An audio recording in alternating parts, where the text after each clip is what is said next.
Monsieur Pascal Boniface, bonsoir à vous. Après votre dernière déclaration dans votre chaîne, comprendre quelque chose là, euh, vous avez parlé de la relation entre l'Algérie et le Maroc, hein. Je parle de votre déclaration d'il y a 2 ou 3 jours, du 28 ou 29 novembre, d'hier en tout cas. Bon. Euh, Au début de votre déclaration, vous avez dit vous attendez à des réactions, à des insultes, à des critiques, et vous êtes habitué. Ce- ce- ce- J'ignore pourquoi ces mots. J'ignore pourquoi ces mots. De par votre statut d'universitaire, de chercheur, de directeur, etc. Pourquoi ces mots? Pourquoi ces mots? Ceci étant dit, même si j'ignore les identités des personnes que vous visez par ces mots, je suis sûr et certain que j'en connais au moins une. Venons au fait. Votre déclaration est de longue à peu près de 8 à 9 minutes. On va dire, disons, 9 minutes. Vous avez dit que vous avez parlé de crispation entre l'Algérie et le Maroc, et vous avez dit que le niveau de crispation n'a jamais atteint ce niveau. Je vous informe que l'Algérie et le Maroc ont connu un conflit armé en 1963. Ça, c'est un conflit armé qui serait lié au Sahara occidental. Sahara occidental dans le cadre des affaires de Mgala 1, Mgala 2. Donc, le niveau de crispation dont vous parlez euh, est contredit par les exemples que je viens de dire. Avant avant de continuer sur ça, comme dans les usages, je vais vous mettre, pour gagner du temps, je vais mettre pour les personnes qui vont les écouter, tout ce que j'ai dit sur la relation entre l'Algérie et le Maroc, les pays d'Afrique du Nord, qu'il s'agisse de la Tunisie, l'Algérie, le Maroc et des pays voisins par le sud, le Mali, le Niger, le Tchad, le Burkina, la Libye et le Soudan. Même si le Soudan n'a pas de frontière avec l'Algérie, mais il est concerné. Euh, monsieur le, euh, Monsieur le Pascal Boniface, euh, je m'attendais à un argumentaire plus solide de la part d'un universitaire. Mais je vous le dis d'une manière assez simple, assez tranchée. Vous êtes dans la même logique que Benjamin Stora. Je vous rappelle que j'ai traité Benjamin Stora de lèche-botte du roi de France et de ses colonies africaines, le président Emmanuel Macron. Parlons maintenant des arguments que vous avez avancés. Vous avez parlé des accords sécuritaires, de sécurité, dont j'ignore la teneur. Dont j'ignore la teneur entre le Maroc et Israël. Première question. Le Maroc, qui était protectorat français, aurait été plus avisé de s'adresser à la France pour le protéger encore. Tout plaide. Tout plaide pour la protection du Maroc par la France. Donc l'argument sécuritaire du Maroc avec Israël est faible.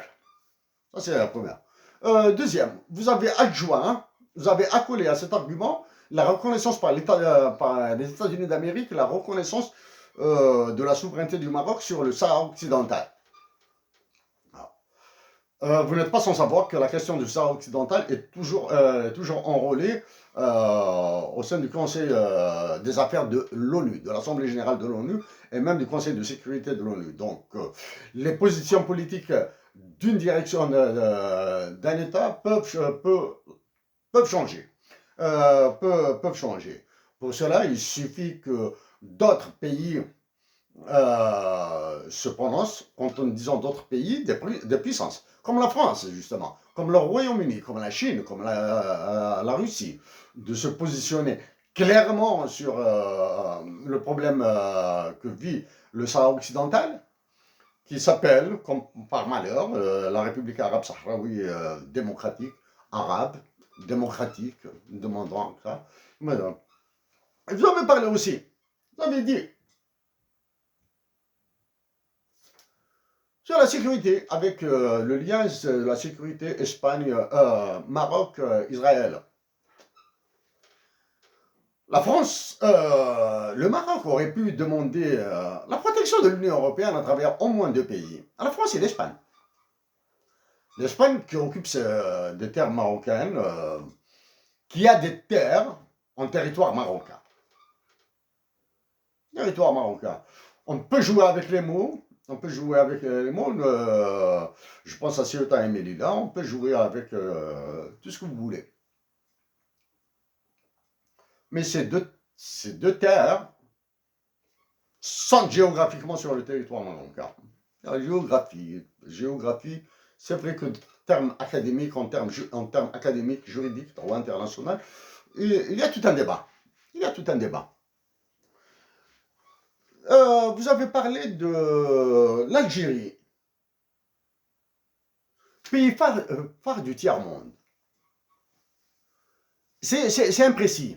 C'est imprécis parce que le tiers-monde regroupe énormément de pays, hein, y compris des pays d'Asie. Ouais, je positionne. Un pays, vous avez dit, ce sont mots, hein, ce sont vos mots, un pays qui se fait le champion du tiers-monde. Une autre fois, ces mots sont une connerie. Vos mots, l'Algérie, un pays qui se fait le champion du tiers-monde, c'est de la pure connerie. C'est pour cette raison que je maintiens ma pensée, je soutiens Mordicus, que vous êtes dans une logique de plaire au futur président de la France, pour qu'il vous installe quelque part comme conseiller, ministre éventuellement, ou représentant de quelque chose, etc. Vous êtes dans cette logique. L'Algérie n'est pas le pays du tiers-monde, n'est pas le pays phare du tiers-monde. Parce que le tiers-monde n'existe plus. Il y a des pays très développés, des pays développés, des pays en voie de développement, des pays sous-développés et des pays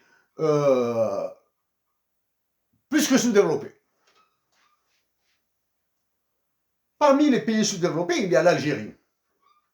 Et qui s'enfonce encore. Donc, pour ça, je vais vous mettre tous les liens sur ce que j'ai dit sur ça. Sur l'Algérie, la Tunisie et le Maroc, etc. Pourquoi votre intervention est nauséeuse et nauséabonde? Parce que vous avez limité la relation à uniquement l'Algérie et le Maroc. La détérioration de cette relation temporaire, elle est strictement temporaire, relève de la stupidité des États, et j'ai dit plus que ça. L'Algérie, le Maroc et la Tunisie sont actuellement des États stupides, idiots, à la limite du crétinisme. Les pays où sévit la France avec le franc CFA, comme le Mali, le Niger, le Tchad, etc., le Burkina, etc., sont des pays plus que idiots, les États, je parle des États, hein, les États plus qu'idiots et stupides, etc. Ça, bientôt. Je vais dire encore d'une manière un peu plus, je vais parler d'une manière un peu plus précise sur cet aspect. Donc, en limitant la problématique, la tension uniquement entre le Maroc et l'Algérie, vous avez oublié, pourquoi avez-vous oublié de citer les manœuvres de la France qui a actuellement remis sous ses pieds le roi de France et ses colonies africaines, le président Emmanuel Macron, plus que les autres le président précédent. a remis toutes ces colonies africaines sous ses pieds-là. Pourquoi vous n'avez-vous pas cité les manigances de l'État français et des services secrets français? Pourquoi vous parlez de ces histoires de mercenaires, etc. Ah, la France, elle est championne en Afrique. Championne du mercenariat en Afrique. Monsieur Pascal Boniface,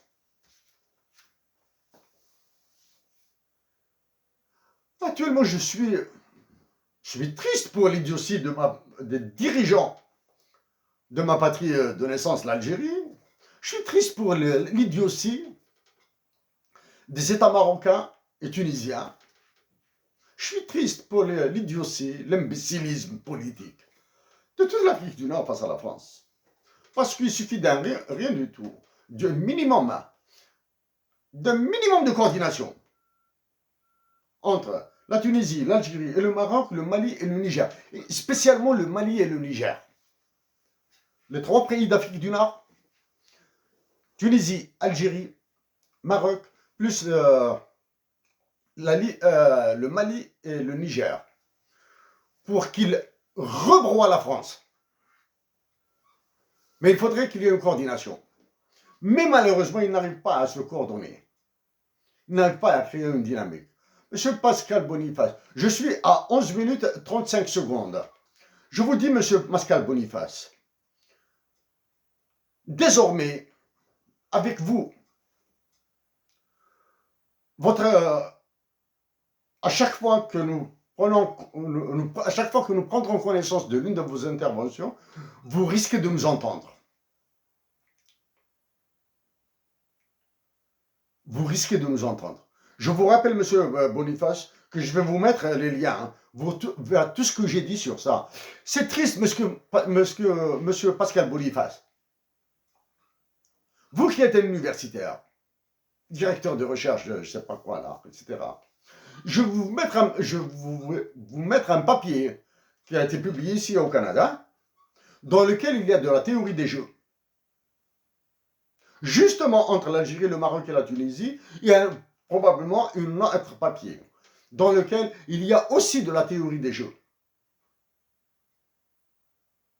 Mais cette fois-ci, qui fait intervenir les 5 pays membres de l'ONU et membres permanents du Conseil de sécurité, là, probablement que vous allez faire un peu plus attention au caractère académique et universitaire de vos prochaines déclarations. Monsieur Pascal Boniface, oui,